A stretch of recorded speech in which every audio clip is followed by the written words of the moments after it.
Welcome to No Small Roles. This is the show where I speak with fellow actors about their careers and about some of their smaller roles in big movies and TV, and how these roles are, in fact, not at all small for the actors who play them. Now, today's guest is a friend of mine. His name is Quentin Nguyen-Duy. I think I've said that right. We've Right. discussed this.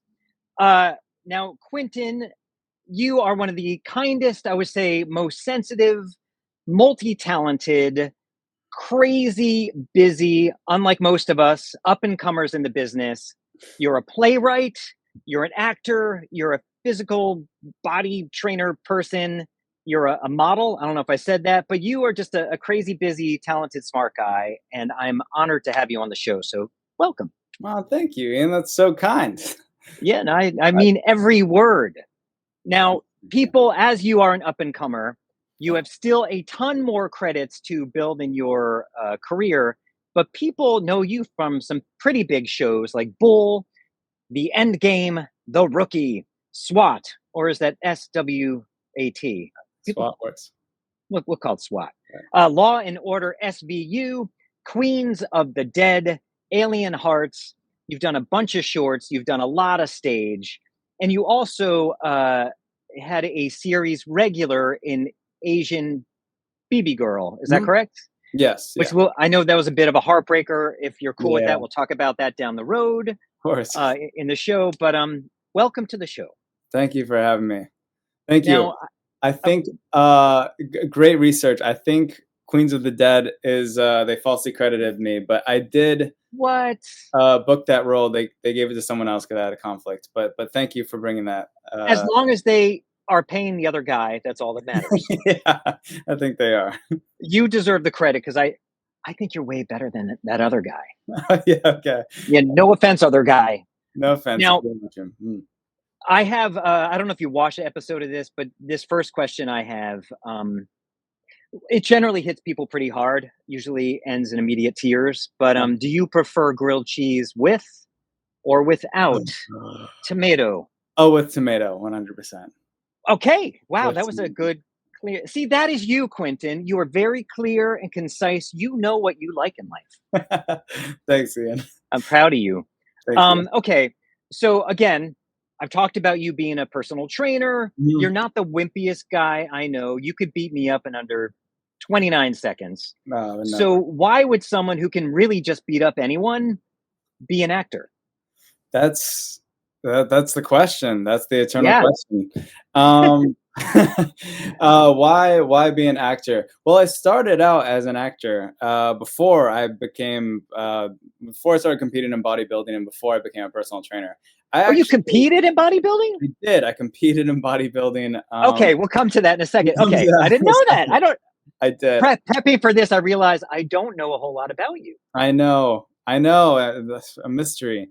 I competed in Okay, bodybuilding. I got my pro card when I was 21 at a natural bodybuilding competition, which is not as impressive as it sounds. But I did get the spray tan, and I stepped on stage in a bikini and all that stuff. and you're 22 right now, so No, this was a year ago. yes, I'm 18. So this Oh is wow, you're going backwards. yeah. Okay, so No, then walk us backwards to always mhm. being an actor before the Yeah, bodybuilding. totally. So I actually I was an actor first. I was started acting when I was 16. I moved about 3 high schools and four like two middle schools, 3 high schools. I wasn't great at sports. I did cross country and indoor track. Okay, But those are skinny kid sports. So I was I very. did track. Oh, you did track? I did. I went to Interlochen Arts Academy my senior year, which is a performing arts boarding school at the Okay, tip of Michigan by Traverse City. They have an arts camp, is what they're known for. But when I was there, I was really skinny. I was like 100. I was 100 pounds, and I'm the same height as I am now. So I'm like, did you look like this, this is crazy. or were you more like this? Oh, that was like I was like 9 years old in that. Oh man, Okay, okay, that's no the acting yet there. but so great research. Oh my gosh. I was really, really skinny. I was a theater kid. I was like, And then I met one of my best friends to this day, Ethan Jones Romero. He's in a few movies right now. He's in Naiad. He's also in Lioness. And he Mhm. introduced me into the weight room because he saw me on an elliptical and was like, "You shouldn't be on an elliptical. You should be lifting weights." And he made me hit a leg day with him. And then I got really into personal training and just like physical, betterment in that sense. And then I started competing when I was 21, and I started personal training when I was like 22. Have you always had this guy on your shoulders? Yes, yeah, he's actually he's really hard to get off. Yeah, You know, it's I'd have a build like that too if I had to carry that guy around all the time. that's not Photoshop. That's actually a guy on my shoulders that photo shoot. No, but that's not hard to believe. Look at you. Like I know you and I have the same body. I don't take my shirt off as Yeah, much, yeah. but I would die with a guy on my shoulders all the He's a light guy. He's a light guy. time. Okay. Yeah. So did you actually I'll come back to that in a minute because I want to talk so that acting was always something that you wanted to do from day one. Was it Oh your yeah. family was like you be make a great actor? Or you're No, like, not at that's all. My family was like, "You would make a great nothing," because I never oh did good at anything. I was a skateboarder. I got an injury. I couldn't pursue that anymore, and then it was either military or live at home. I mean, I really had no prospects when I was 15. I wasn't even going to graduate high school, and then when I went to a second high school, I tried out for the drama club my first week, and I got the lead role, and I oh was wow. really excited because at the time, I mean, Yeah. I've been number one at nothing. I'd failed out of practically every single class I ever took.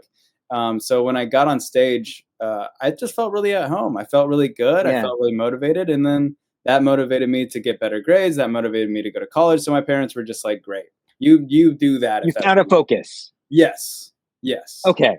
yeah, It's really hard to believe that because you do seem like so determined and you seem to know what you want. yeah. Uh, so it's hard to believe that you ever had a time when you didn't, when you were kind of unclear and that you had no direction or it was difficult for you to do well in school. So Yeah. it's interesting.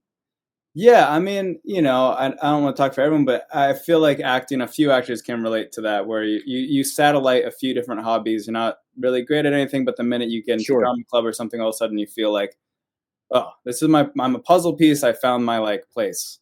It just felt I uh, like that. I get it. I mean, there's really nothing else I think I could make money at. Yeah, exactly. Not to say I make a Never ton, worse. but Yeah. that's all I can do. Okay, so before we go on, I need to. We have this segment. I'm Hmm. kind of giving you a heads up on. It's called the kiss and tell, and it's when people Oh, share a behind the scenes story of something either horrible that happened to them, something good, something that inspired them, anything really that maybe people don't know about. okay. In one word, can you tease yours? Um. Oh my gosh, this is beautiful. Okay, I think I got it. Can I do an acronym? Sure. Yeah, Uh, yeah, yeah. NWA. NWA, as in the band. Oh, we'll get to that, I guess. Acronym. It's All right. Okay. Okay. We'll come back to that in a little bit. So so you started off acting. Came semi early. Mhm. So are you from Michigan? No, no, I was born in Oregon. Long story short, I moved to France right after. I came back to California. I know. What? Yeah, California, Headland, San Francisco for a little bit, and then I was in Ohio. And then I came back to Roseburg, Oregon, and then I went to a place called Ashland, Oregon, which Are is you in a literally military family? Like, why were no you in France? worse. My parents are both artists. I'm in an artist family. Oh, it's in the blood. Yeah, none of them Oh, I were didn't actors, but like yeah. painting and photography or what? That's actually exactly. My mom's a painter. My dad's a photographer. I didn't know that. You're like a private investigator. Oh my god. Well, I was wow. That's so cool. Yeah. Okay, it was unavoidable for you as it was for me. Yes. Are your parents both in the arts as well?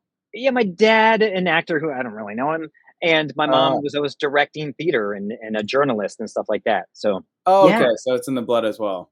it's unavoidable. I tried to avoid it, but I got Yeah. sucked in. It's tough, Okay. dude.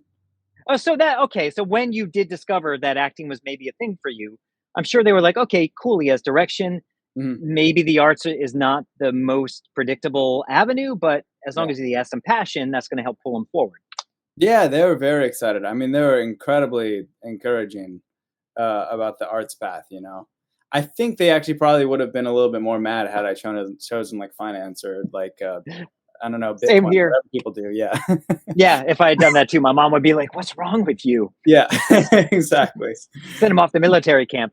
Okay, so you hop onto the stage and you're like, what was it about it that you liked? Was it the attention you were getting from other people, or were you like, wow, I like losing myself in a character? Mm. What was it? So yeah, that's a great question. I actually had a thing, and I only found out about it in retrospect, but it's called selective mutability. And I found out about it because someone else I met has it, and it's a social anxiety disorder where when you find yourself in groups or around people you're comfortable with, you just Yeah, can't speak. And it wasn't like I couldn't speak because I was scared to speak. Like I would find myself in large groups and just not, I just couldn't think of anything, and people would like sure. feel weirded out by me or like tease me or something, but like it wasn't until I was around the right people that I could like actually say words. I was kind of a wolf child. And so Yeah, when I got the monologue to audition, I was like, oh, you're saying I just say these words? And then being part of a production, like someone says I have these words, someone else has these words, all of a sudden I have built-in friends, I have built-in words, I know my role, I don't feel confused about if I'm this person's friend, I don't feel confused about is this my time to make a joke. It just felt yeah. like finally I could just feel comfortable. And even on stage, I felt really good. I felt like I could do a somersault and land on my face and feel fine. Like I never felt embarrassed when I was on stage, but I felt really self-conscious when I was in the classroom or just around other people. Me too. Yeah. Totally get that. Do you find that that had because you struggle to find the things to say? Do you think that made you a better listener, and maybe in your Hmm. career that's helped? I mean, that's a really great point. I don't know. I think moving schools a lot made me really sensitive to different people's proclivities, and I think that Yeah. benefited me in the long run. Um, but that's an interesting point about the listening. I don't know. Oh, and you were always that is hard because you're always moving around, you always had to make new friends and trying to Mhm. break in repeatedly. Yeah, And it was their business in the arts that was pulling you to all these different places, or was that yeah. They were academics, so they both okay, teach art now. But at the time, they were both going to galleries, going to residencies. They did a couple different adjunct teaching roles, and now they're both at their like one's tenure and retiring, and the other person is still teaching adjunct. But yeah, the other person? I I won't reveal who's doing what. okay. Oh, I have to guess. So you are I was actually because we belong in this actor group where there's I think at this point there's 6 of us, and Yeah, we help each other out and inspire each other in this business. And I was speaking to Mike earlier. I'm like, hey, I'm going to talk to Quentin today. Anything that you think might be interesting to ask him and talk yeah. about? And he discussed that, you're half Vietnamese. I don't know if you knew that. I Did you didn't. know that? No, You that's actually I should look into that. He wanted me to bring that up to you. You Oh, are, yes. Yeah, I think it's a cool thing. It is. So thank you. you're half Vietnamese and half Yeah, some white guy. yeah. Have some white guy, quarter German, quarter Irish. Oh, okay. Okay, cool. Yeah, Okay, so we're like half family. yeah, exactly. I mean, we're all family on this earth We're all anyway. fam.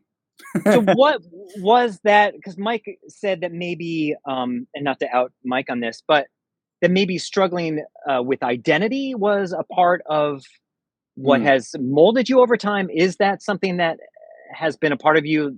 Because he said again, I don't mean again to out Mike or anything, yeah, but he said that you are white passing, yeah, and of course I'm the whitest guy in the world, so I don't yeah. understand the perspective. But how was that perspective for you being, in these two worlds essentially? Sure, totally. I actually think my identity formed my writing a lot more than it forms my acting. Mm, I okay, think that there's some factor into not knowing what camp you fit into and making drama club an exciting, fun thing to have a role where you're really someone tells sure, you who you are and you do that thing. But I think I didn't come to my sort of identity reckoning until I was about 19 because when I went to college, it became a big thing that I was Asian because I was at like a conservatory, acting conservatory, and all of a sudden okay, I realized I was playing all these like Asian roles. I was had all these mm, Asian friends, and I didn't really get it because I came from Oregon, and that was really white, and then I came from Ohio, which is yeah, really it was either Latino or black, and so hmm, I didn't really get it until I went to college, and it was just sort of like people started really pointing out that I was Asian. I wasn't getting the roles I used to get. And so I started writing because a lot of my friends who were also Asian weren't getting roles. I felt like there Yeah. were roles that were really multi-dimensional enough to encapsulate a lot of our experiences. So I wrote my first feature-length play, Amputees, which had an all-Asian cast, except for one character, and that actually got put on in the Boston University season my senior Oh, year. wow. Yeah. Okay. Is that how you know our friend Mike? Is from the theater community? Yeah, that's a great question. So Mike cast me in my first professional show ever, which was Viet Gone in 2018, and that was 2018. a year before my play that I wrote went up. I can't believe. And how many at this point? How many? Because I know you were studying writing recently. Yeah. Is that correct? Mhm. So, how many plays have you written at this point? Only 3 feature Oh, lengths, and that's only three. only 3, but 2 of them are okay. One is in progress. That's still three more than I've written. I'm sure you've written more screenplays than me. Oh, sure, I have.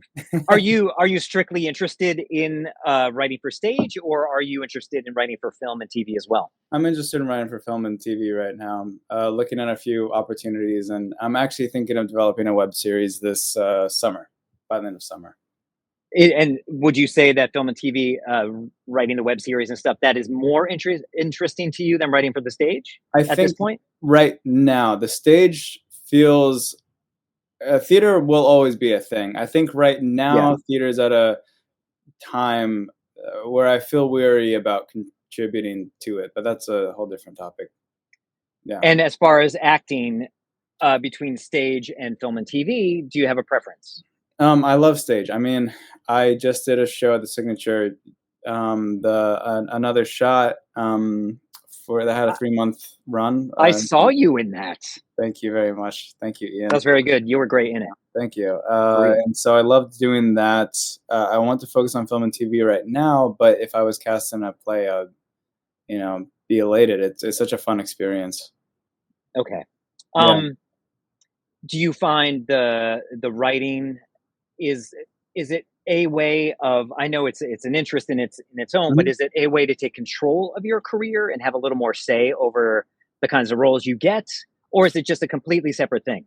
No, I mean it is a completely separate thing. I mean, in an ideal world, I'd write a role that I could act in, and I would love to do that in the future.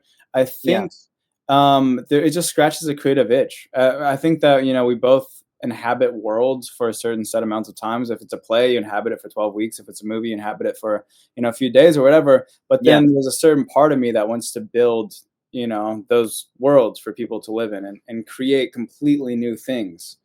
sure. I feel like if you really want to contribute to the medium, you're going to do both things to some extent. You Okay. know? So So how do you so how do you go from the training and the how do you get into your first, I guess I have it written here, in 2016, mhm. your very first credit listed on IMDb is month of August. Against yeah, month of August. So how do you go from being this guy, I think this is 2015, this is only a few months before, to being in that short film? A few months before. That month of August was a student project at Interlochen, and I put Okay. on a mask and I pretended to terrorize someone. I was a demon. It That's was so my first. fun. It was so fun. It was a great. John Shigas was the director writer. It was a fantastic time. It was my first film role. Was at Interlochen, and I loved it. I mean, I had such a good time with the MPA department, the Motion Picture Arts department. I ended Yeah. up doing a lot of their short films. That was my first foray into film acting, I guess. And what did you, when you had this first foray, what was it about it that you really dug about it? Was it the intimacy? What drew you towards film and TV? Yeah, the flexibility of the medium, I think, and the novelty of it. Like, I could change the lines if I wanted to because it seemed like it was just a little bit more loose. And also, I felt like more of a collaborator on the project. Like, if I was Oh, friends with that them, I could make suggestions and something new would happen. And then also, like, it just felt like every time we were doing something, it was the first time this thing was being made. That was really exciting for me because theater, you're doing Ibsen for the 1 millionth time, but film, you're only one time you're doing that project. But you work a lot in network TV, Yeah. and I imagine you do not feel the flexibility you did on these indie films. You No, don't get to no. rewrite the words No, or no, no, no, no. But I was also young and ignorant at the time. I thought I was, it was just more fun, I think, to work with people my age and to do something that wasn't as, say, beholden to a text or some yeah. sort of director or a company. It just felt very rebellious. It felt, exciting and alive to try and shoot something. It felt like you're pulling off a heist or something. I always have that feeling when I'm shooting indies. It's the best way to learn, I think, Yeah, especially the college films. I mean, yeah, obviously, some bigger indies, you wanna make sure you are as polished as yes, can be, yeah. but the college films, you can really learn a lot, and like you Mhm. said, have a little bit of say. Yeah. So when do you make your very first paycheck as an actor in film and TV? Oh, in film and TV, okay. My first paycheck in film and TV, oh my gosh, this is so What? funny. Okay, it's story time. So I replied to a Craigslist ad when I was 19. I was living in New York working on a nonprofit internship called Developing Mhm, Artists. They're great, but I was broke, and I mhm. applied. It said experimental actors wanted on Craigslist, and I was certain I was going to get chopped up and put into a garbage bag, but I I'm didn't. glad you were not.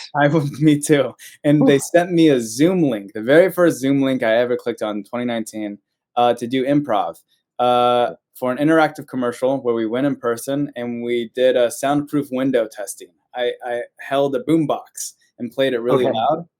And then a few months later, I get like a bunch of calls from a New York number and I answer and they're like, "Are you Quentin?" I was like, "Yes." And they're like, "We've been trying to send you thousands of dollars for months now." And I was like, "Okay, buddy." I was like, "This Yeah, is, whatever. yeah." And then Yeah. they were like, "No, no, no, no. You signed a film and TV release for the Pella Doors and Windows thing, and it aired nationally." And Oh so my I get a god. check in my mail as a college senior, and it was like 5,000 or 6,000 bucks, and It was "This like free money to you because you had no idea. is from Craigslist." Oh my god, and that was not union though, correct? No, it wasn't union. That was my first acting gig. That's amazing. It was awesome. It's kinda cool you fell into it, and you could have been, torn up into a million pieces, as you said, so I'm glad it turned out well. Yeah, so the moral of the story is always look for your acting jobs on Craigslist. But do your due diligence so you don't get murdered. Yes. No, Yeah, you did not do your due diligence, you just did no. the job, and you're like, "Oh, good, I'm not dead." No, I was lucky. It was a 1 in 3 chance I'd get Ted Bundy, but I was fine, I was fine. Wait, but you were already kinda buff by then. Yeah, I was a big brolic 19-year-old. I was much bigger than I am right now, And I think with the bird on your shoulder, you were probably pretty safe, yeah. right? That, again, is a real bird, I swear. We need to credit the photographer. Who is Yes. this? This is Den. He is a photographer in Vietnam. It's Um, amazing, amazing work. It's yes. the same one, right? That's the same Same photographer. photographer, same shoot. The kid's like 18. He put that whole thing together by himself with the bird. That bird flew off my shoulder in that exact moment. That's amazing. Did it do anything else on you? It didn't. It did not excrete anything on me. But it did. I did. It took maybe 17 times to get that shot. It was a 7-hour photo shoot. Photo And shoot. for you to actually have the look that you have, did you just keep it the whole time and hope the bird did the right thing at the right time? No, no, no, no. They had a small string. They alerted the bird, and then it would fly, and I would have to pose blue steel the camera. And most of the shots are just me going like, and the Yeah, it bird. would have been like, ah. If my wife did it, she'd be like, oh my God. Because she's terrified of birds. Exactly. Yeah. So at this point in your career, you're still training, right? You train people to, Personal training? Actually, no, yeah, I'm taking a break for now. I'll probably get back into it. But I went to grad school for a little bit. I came back to New York, so I'm in a interim period. okay. And just so you all know, I was quite buff. He was training me for a bit. This is what happens when he stops. This So, is so make yeah. sure you keep me as your trainer. That's the lesson. Well, you didn't give me the option to, so that's why I've gotten weak again. Oh, I'm sorry. So you have gone on. So you got a Law and Order SVU, Yes. and that has become. You got that as a co-star. Is that correct? I got it as a co-star, yeah. And what has that turned into for you? It's been a recurring guest for 6 episodes now. That is amazing. Yeah, it's really great. Can I play? I'm going to play a little clip from that. Yeah, of course. Of Let me course. see. Here it is. I was on patrol, East Harlem. She jumped in front of the car screaming something about a rape. Sorry to keep you so late. My sergeant says he's still busy. We can wait. Actually, I shouldn't tell you this, but he left for the night. We still have 2 missing girls. Yeah, I know. I feel bad. The detective said I could give you this as long as it didn't come from her. Missing women from this neighborhood the last few years. Street workers, addicts, NHI. house slang. No humans involved. But they continue to call you and they keep on asking you back. Yeah, the last time I went back was 3 months ago. That's amazing. I booked that in 2021. Yeah, it's crazy. Wow. Okay, Yeah. well, I hope you get more. That means residuals for the end of life because that show will never end. And It it's will so never popular. end. It will survive humankind. It will and- survive us, yeah. I'm sure every relative you have over 70 has seen every episode of it. Am I correct? Even the younger people, actually, a lot of young women love that show. And no offense to the people over 70, I'm right near you. But no, it's so popular at I think families watch it together. Yeah, even like college students have like sent me screenshots and been like, "Yo, you're that dude." I'm like, "Why are you watching Law and Order SVU?" I know, right? It's like, no, but it's cool. It's cool. It's cool. It has like a it's resurgence really cool. kind of. Was that one of your first TV roles? Yeah, it was. So I had just graduated college. I was living on my friend's couch in Florida during 2020. And what got me off that couch was I got a check of veil for Bull.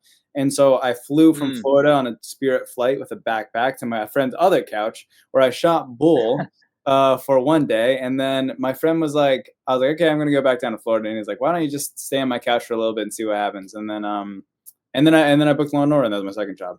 Wait, but then how? I'm going to step back because obviously I'm not. My research isn't that good. No, it's okay. How did having so you did that commercial thing where you're like, oh my god, they want to pay me money, and I thought I was going to be murdered. Yeah. How do you end up getting, say, the agent in New York City and getting the TV opportunities? How did that happen?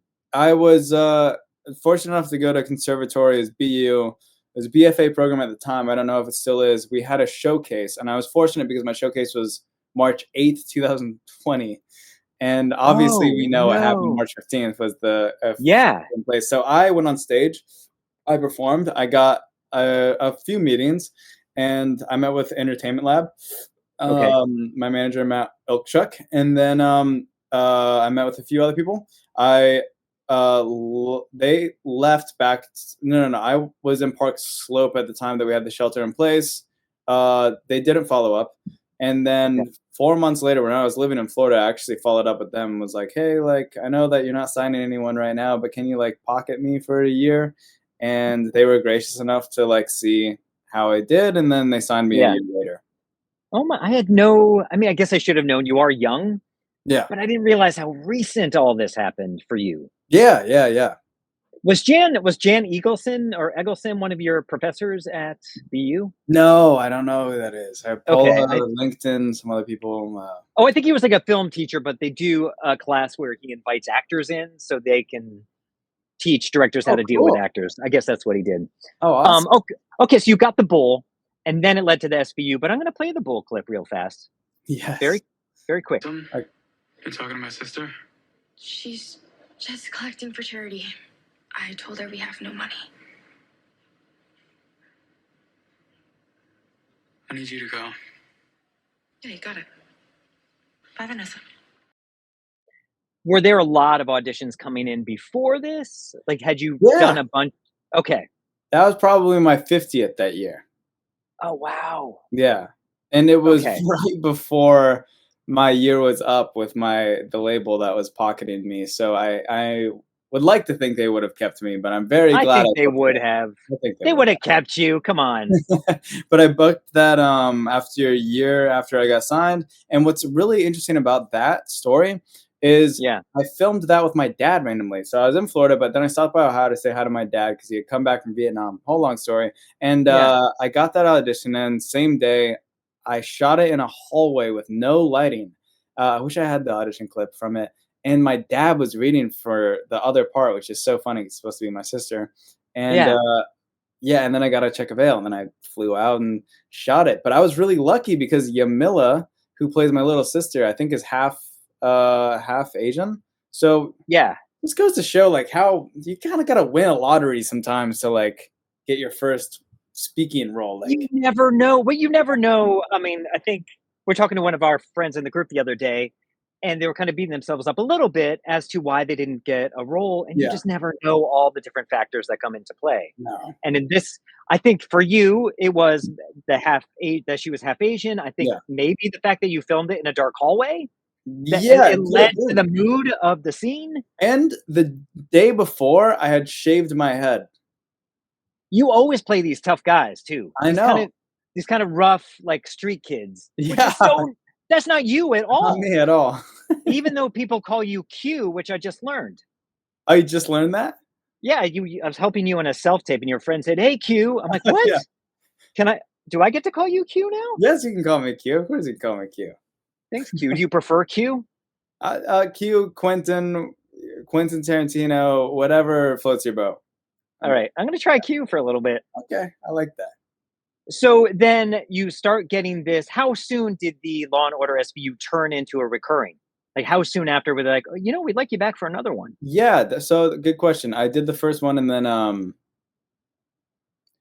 about maybe 4 months, if I had to guess, later, 5 months, maybe half a year later, I got a check avail for another episode, and then I got alerted that I got that, and I was over the moon. I had no idea that could happen. Are you still with those representatives? Yeah. That's great. Yeah, I am. Yeah, Okay. It worked out fantastic. Because your career has really, really, I don't know if you feel it, but you are definitely one of the very busiest actors I know. You're auditioning all the time, and things are really rough out there. So I think I applaud you for that. Thanks. Thank you, Ian. Thank you. Do you like that? Do you like that it continues to be busy for you? I think that it's weird, right? Like, there's a statistic that's like we book 1 out of every, is it 75 auditions that we do? I think is one of the statistics. I don't know where I heard that, how accurate that is, but that's pretty accurate to me. And so the quicker you can get the 75 auditions over, probably the better you are statistically. So it's good that it's busy, but it's, I'm someone that wants to do 110% on every single thing that I do. You do.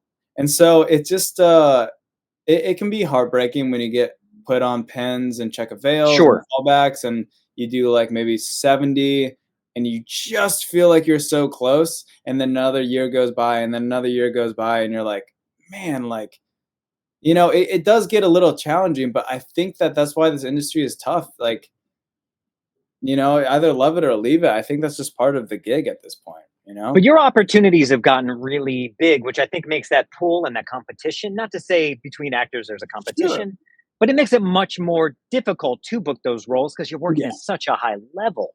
Yeah, I mean, it's like what Michael Toe says. It's like you're now competing for percents. Like, someone will be 1% better than you, and they'll get the role, So those little extra things now can change your life. Whereas if it's a co-star level or if it's a guest star level, you might just have to look the part and kind of be like really good at acting, but you don't have to like make the absolute best, most thought-provoking choice when you get into testing or callbacks.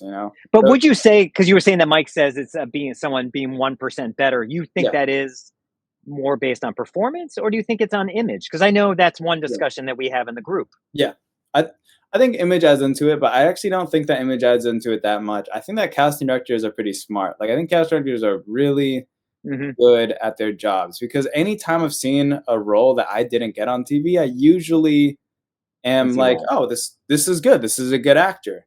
Some of them have social media followings, but I've never seen someone that's bad on TV with a really great social media following. But or maybe they just fit that world differently or better. Fit that world more realistically than say you do. Yeah, it's not necessarily a level of talent, because I would say I've always thought you're good, but I've seen you've gotten so much more strong since those first episodes of SVU. Oh, totally. It's just amazing to see, and I forgot, because of that growth I've seen in you, I forgot what a little amount of time it's been. Yeah, 5 years since I got signed. About 4 years since I got signed. It's felt like a while because we've been in it the whole time, but it hasn't been that long.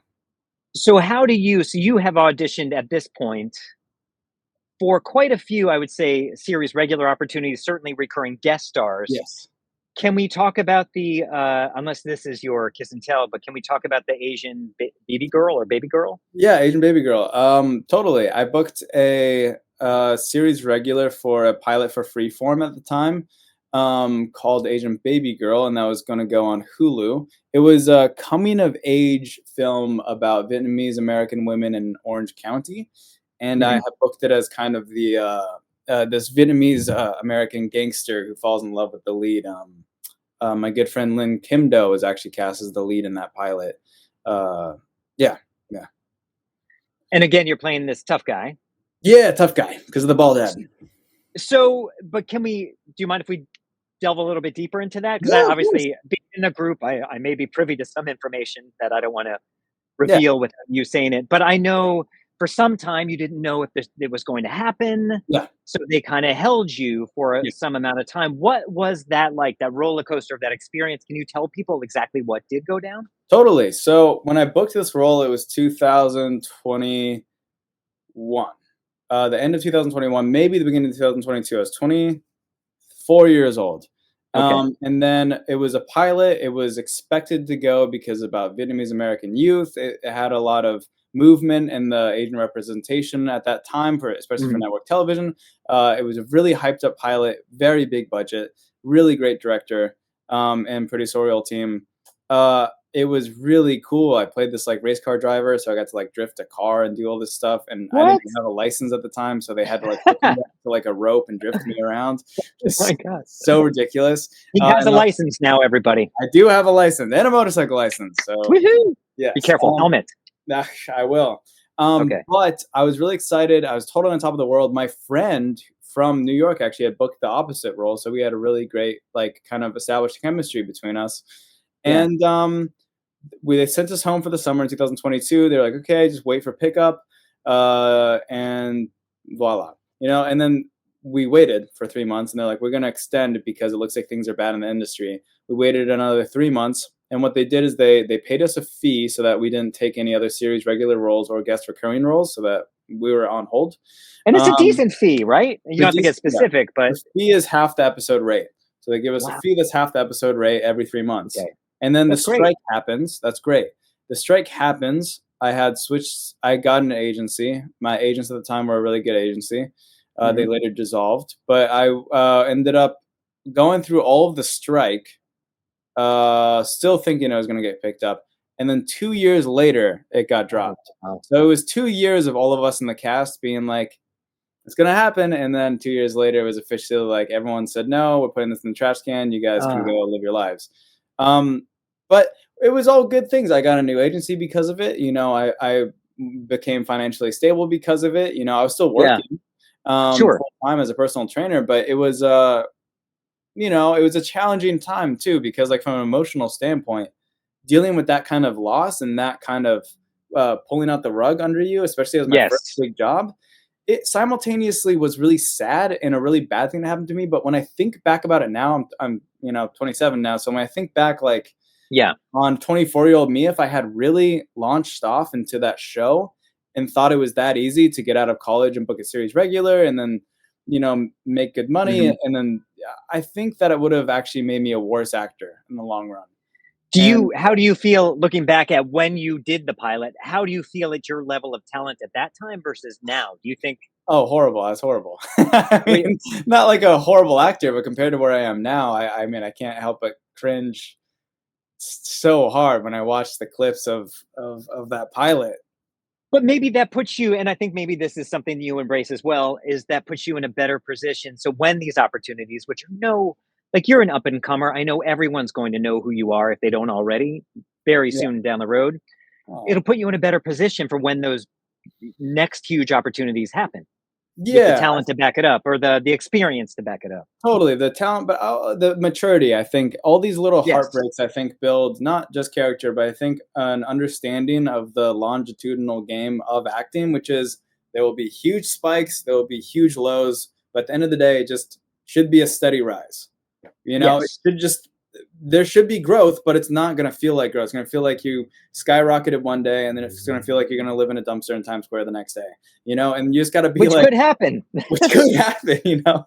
Times Square, that'd be pretty cool. That's Well, pretty actually, I'm not mad about that with this housing crisis right now. But I think, yeah, I trained a lot after that pilot was not going to get picked up. I went to every single teacher you could name. I've probably taken their classes. I worked really, really hard after I saw my footage because I wasn't happy with my level of acting, and I got my heart broken. But Yeah. I think it all just like I trained a lot, and now I have a little bit more of an understanding of the ups and downs of the industry, and I'm still signing up for the next thing. You know, like I don't feel like that took me out, and I think that can something like that can take a lot of people out. Maybe it was a wake-up call in a matter of different ways as well, as far as how the business can go, and Totally. a wake-up call as to, I need to be ready for this. Yeah, totally. I mean, keeping my training going and bettering my craft by, you know, staying inspired, it's always a thing. You know, and having a success like that at a young age too can make you feel like you can just toss all your stuff out the window and be like, oh, I'm on my merry way now. I already know what I'm doing, and Which is probably what I would have done. So you Yeah. you would be like, yes, I would Yeah. have made the money. Can you use that? You can't use that footage, right? No, if I do, I think I'd be in jail. Can we try it? Can you just do it? Yeah, And it's a then good idea. just so our audience will learn, do you go to jail if you use footage that was never released? And then we'll It's be like, funny. oh, Quentin's in San Quentin. You're right. So Disney will come and they'll put me in jail, and when they do that, it'll be Mickey Mouse will come and they'll kidnap me. That's so I can't wait to see that happen. Yeah, no, it's I signed like an NDA that was like, you'll be obliterated if anyone ever sees this. I was like, okay, fine.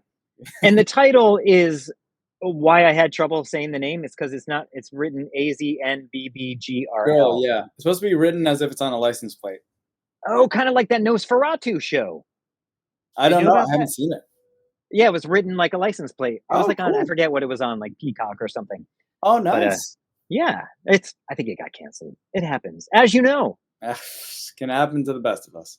So what is so you recently did The Rookie, correct? Yeah. Is that the most recent one or was that SWAT? SWAT was the most recent one, and I'm filming it independent right now. But SWAT was the most recent network television gig I did. Which clip should I play, SWAT or The Rookie? I'll play The Rookie. Okay, we're playing The Rookie. Yeah. Again, here's Quentin being a jerk. I gotta think. Mom? You said you were alone. I didn't want you to hurt him. Mom, do we have any brownies left? Tell him to come in here.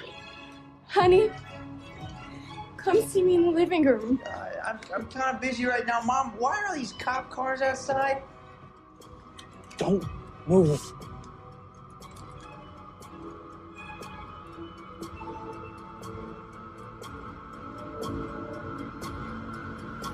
Drop it! Drop it! I love the kid in the background. Is that like, it sounds like young Michael J. Fox on the set of Back to the Future. Mom! Was there actually a kid there? Or No, is that like, it's Patrick Kelleher. He's a good friend of mine. He was making sorry, Patrick. a I kid meant that voice. nicely. He's making a kid Oh. voice as a cop to lure me. Oh, okay. He's a fantastic up-and-coming actor. He was doing a play called Fatherland in LA, and now he's a guest recurring or series regular on The Rookie. But he's also he's like 21 years old. He plays the cop for like, at him. the end of that clip. Okay, I thought it was like a voiceover they like piped in, and No. someone trying to sound like Michael J. Fox in Back to the Future. But good for your friend. That's a good gig. Yeah, he's great. He's a really good actor. But I met him on set because he arrested me. It's just hilarious. Now, how did that opportunity come about? Being the Sure. guy with the gun. Yeah. So I was backpacking that summer. I did a self tape for Independent. Didn't think much of it. Came back, did a self tape for The Rookie. That came in that morning at 9 a.m. and I had to leave to either work or something else by 1 p.m. So I actually had a 3-hour window to shoot that tape. And it was Wow. supposed to be a strung out, desperate robber robbing a house. And Playing yourself.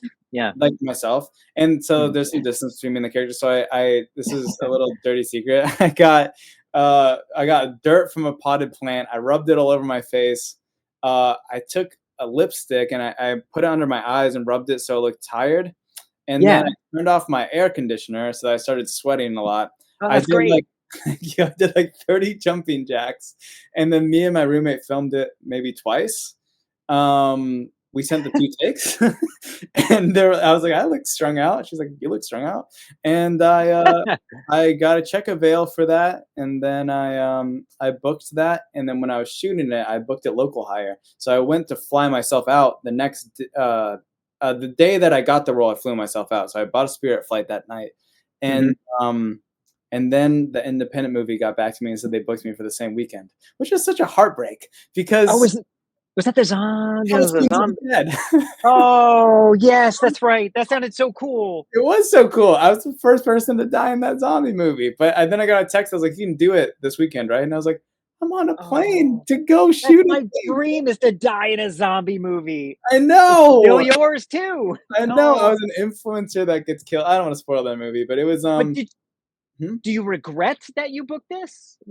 The Rookie. No, because I think it would have been great to work with George A. Romero's daughter, who is the director Yes. of Queens of the Dead, and it was this really great cast. But Oh, The Rookie was such a good experience. And I think the clip has really served me well in my reel. Uh, good. I It think is that, like, great. huh?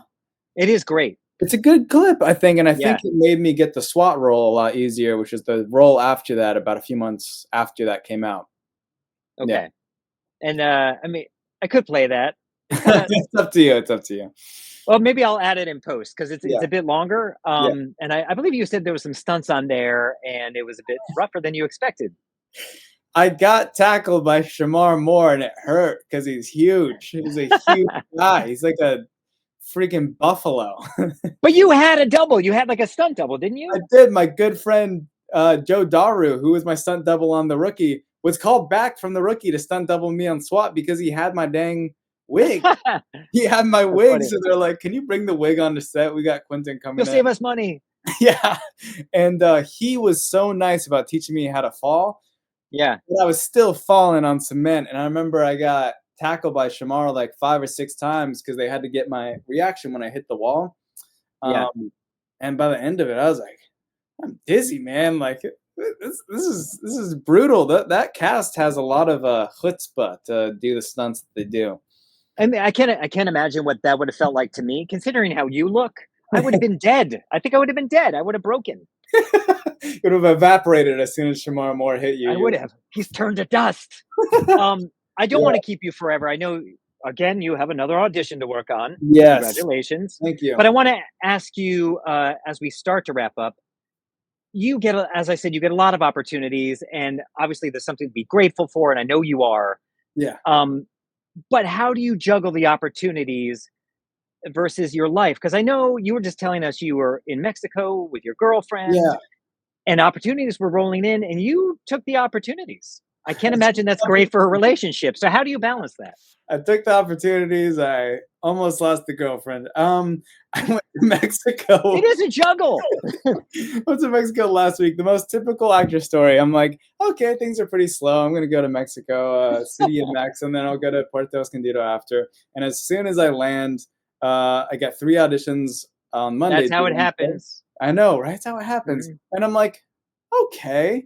And I'm like, okay, babe, the next 3 days you do your thing. I'm just going to focus on these auditions because when I get an audition, I don't know what it is, but I just really attach to it. I can't think about other things. Yeah. So I taped those 3 auditions. I was like, whew, okay, time to go enjoy. And then I look at my email. I have 3 more auditions Oh my due God.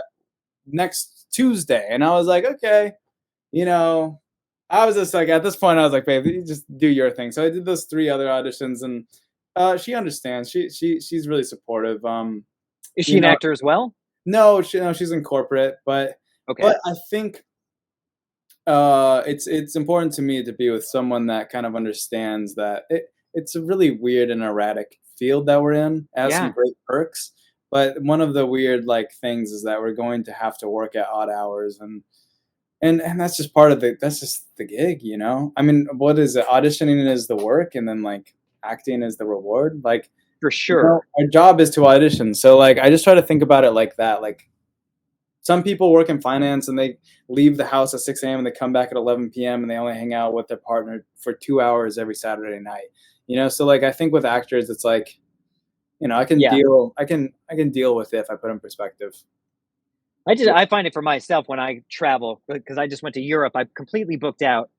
I can't focus on an audition when we're supposed to be on a road trip or I'm missing time with my kids. I'm like, on my deathbed, the time with my kids is more important to me. And No, totally. I know that for you as well. I'm not saying you're like, whatever. Yeah. But I think also like their values just change throughout life. And I think that's okay. I think Sure. that whatever you got to do to remain in the business, the longer I get into it, the more I realize it's a long game. Yes. Will benefit you, So if you start Absolutely. resenting the craft, and you start resenting it, then you're just gonna quit. So like I feel like it's also really helpful to preserve that sense of autonomy, like you did when you booked out. It's certainly a survival of the fittest, and not to say as far as talent, but as far as how long can you take those ups and downs Yeah. and being able to roll with it. Again, I don't want to keep you forever. I'm going to go to the wrap up questions. Do you have Sure. any advice for up and coming actors? Anything you wish you had known as you started to get into it, or something you rely on now? Totally. Actually, now, and this is ironic because I know I have struggled with this, but I get sent a lot of auditions that I don't think I'm gonna get. And what Sure. I've realized recently is that those sometimes end up being the coolest ones, and I don't turn down anything anymore at all. Good. And I think when you have energy, you should do this. It was a Philip Seymour Hoffman thing where he said you should audition for anything and everything and never assume you're not going to get something. He's like, audition for an old lady if you are the guy. Audition for Why not? Audition for literally anything, and if they accept you into the room, audition for it, because you're only going to build your arsenal of characters that you can play. And if you fail while trying to build that character, you will probably come up with something cool that you might recall down the line in another audition. And that's something I've taken to heart now more than in my past. Because when I was like 22, 23, I only wanted to audition to things that I was confident I could book, so that I put my all into it. And, I would do it. But now, I mean, Ian, you saw with my last audition where I played like a weird ghoul detective. It's like, I auditioned for a 40-year-old cyborg hunter who has like an iron It looked lung. great. Thanks. Yeah. And that was a lot of fun. And it was something that I emailed my agents and was like, hey, I'm going to pass on this. And they emailed me back and they're like, no, they requested you, so you should do it. And then I ended up having a lot of fun with that audition. So I would just say, if you're young and you're up and coming, submit yourself to everything you see on Actors Access. Never think that you're not right for a role. Stretch yourself. Find what are the limits of your range, and then make sure that, when you build those characters to fit those roles, keep them in your arsenal. And no audition is wasted time. It's just making you better at your craft. Those are the ones that I've ended up booking, are the ones I'm like, I don't get precious about them because I'm like, I'm never going to book it. Or like, and then I book them. Exactly. It was like James Wilcox with the French one. Oh, that's right. And he was great. Yeah, it's fantastic, right? They had me read for like Alan Dershowitz and I booked it. I'm like, I'm so not him. And then they saw me as him. I'm like, oh, all right. But sure. And then it just kind of gives you some confidence too, because you're like, oh, I could do something that, I didn't think I could do. Just audition for any and all things. It will only make you better. That's a great note. Do you have, when you get onto set, do you have any sort of routine, a hocus pocus, something that you do to prepare yourself for a day on set? Sure. My dad always texts me to Layam Ngoy, which means pray to my grandfather. So I Layam Ngoy 3 times, which just means I do a little prayer for my grandfather. Hopefully he's watching over me. And then that's cool. I mean, that's really it. I'm pretty single track minded. I don't like to hang out with people the night before. I like to really stay in my own kind of thing. And I don't talk to too many people on set. If it's kind of a harder thing, I like to stay with myself. If I have a co-star who I'm supposed to do a really tough scene with or a really like in-depth scene with, I improv with them in character beforehand. I don't know why, but I feel like that builds history in a quick time. Do you feel they want to do that with you as well? Or are you like, hey, can you do this? Okay. I ask them mostly for indies when we have time. A network would be hard for me to be like, hey, Mariska Hargitay, you want to improv? I'm a cop on this show. Maybe she will. She probably would. She's like the nicest person I've ever met. I just watched her documentary about her mom. That was kind of cool. Oh, yeah. Crazy story. Okay, well do you think your grandfather would look over me when I have a role? Yes, I'll actually send word up. I'll make sure he knows. He's probably my age, or was. Yes. Yeah, he's like 100, right? 110 Yeah, it's right my now. age. Yep, that's about me. Okay, so now as we're wrapping up, you said your kiss and tell was NWA. What is Yes. your kiss and tell, Quentin? Or Q? Q. My Q's kiss and tell is a story about Ice-T. um, Okay. Ice-T, this is an awesome thing that happened to me on set. Not the Uh, beverage. Ice-T, the beverage, Arizona specifically. When I was first acting, my first co-star, second, no. Yeah, second co-star was on Law and Order, and I was, this is so stupid. So I had gotten a wisdom tooth infection. I was 23.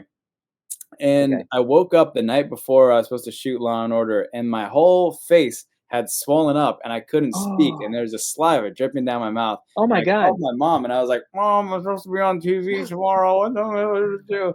And she's like, "What's happening?" I was like, "I don't know. My mouth is messed up." And so she was like, "Okay, go to an ER, dental ER." I went to the dental ER. They gave me sedatives. They gave me painkillers. I took all of them. They did a thing with my tooth. It went down, but then I was sedated, and it hurt so bad that I went to a bodega, and I don't even smoke weed, but I bought weed for the pain. I smoked it like an idiot, and I was on all these Oh sedatives, and I no. went to set. And my Totally high? yeah, I went to set. Didn't smoke before. I smoked the night before, and then I took all the sedatives the morning of. But I went to set, and my mouth was so messed up. And I was doing this thing. I was like, "Officer," she was screaming. She said something about a rape. But I was like, my mouth was like stuck, and so you can tell it sounds like I have an accent because my mouth is so fat Were inside. you nervous about this? Because that would have made me super No, self-conscious. because I felt like I was underwater for half the time. I didn't even know. I bet you were so hungover and numb, I'm sure. I don't even know how I made it through. So, but my first take, I was like, "Officer, what happened?" I'm like, "I don't know." She was screaming, "Is East Harlem?" She said something about it, and then I walk into the camera.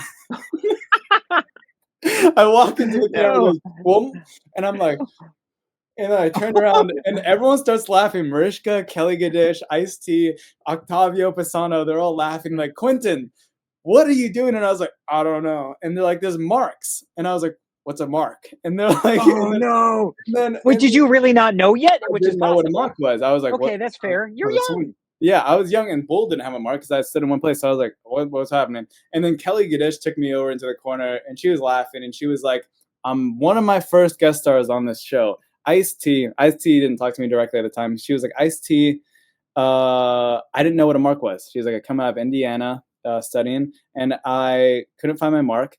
And Ice-T took me aside, and he said, "Kelly, anytime you're off that piece of green tape, imagine money falling out of your pocket. When you're on the green tape, imagine money falling into your pocket." So that's how That's I a know. great lesson. Thanks. So that's one of my best set stories. Was probably that. Yeah. Did you explain yourself at all though? Were you like, you guys, I had this tooth thing and I took No, a lot of meds? no. Okay. I was kind of nervous to talk to anyone, and I think it made me like a Marlon Brando kind of tough guy because my cheeks were so swollen, Yeah. and maybe that's why they liked my character. I don't know. We like this guy. He walks into cameras. That's Yeah, he's amazing. a That's wild really card. funny. It had a happy ending. They brought you back. They did, and I got my wisdom teeth removed, so it's been great. Okay. Do you have a dream opportunity? Do I have a Something dream? dream director, dream any like what would you love to do? That's a really good question. My dream is to be in a Bong Joon-ho film. Oh, that'd be awesome. The Yeah, Host. The Host, or The Host is my favorite. oh, it's incredible. Parasite. Parasite. Park Chan-wook project is probably my second big dream. Those are Is the that two directors. is that Old Boy? Yeah, Old No. Boy and the Sympathizer. Okay. Sympathizer. Okay. Yeah, can I would you say if you book one of those, can you bring me along? I will. I will bring you along, and you can be my body double. Awesome. Great. I will break for you. Well, thank you, Quentin, for your time. Is there anything you want to promote or talk up or anything? No, I mean, thank you so much for having me on, Ian. It's been a wonderful honor. experience. If you want to follow me, my Instagram is Quentin _Nguyen-Duy. If I go through with the internet series, I'll make sure to promote it on there. But thank you so much for having the opportunity to talk shop with you. This is awesome. No, thank you so much for joining. Everyone, also keep a look for him on future episodes of SVU, which I'm sure will happen. And just don't walk into cameras. Well, I'll try not to. Hang around for a little goodbye song. Everyone else, like, share, stalk Quentin and or Q, and we'll see you next time. No small roles, no small parts. Every scene's a work of art. They are big or small.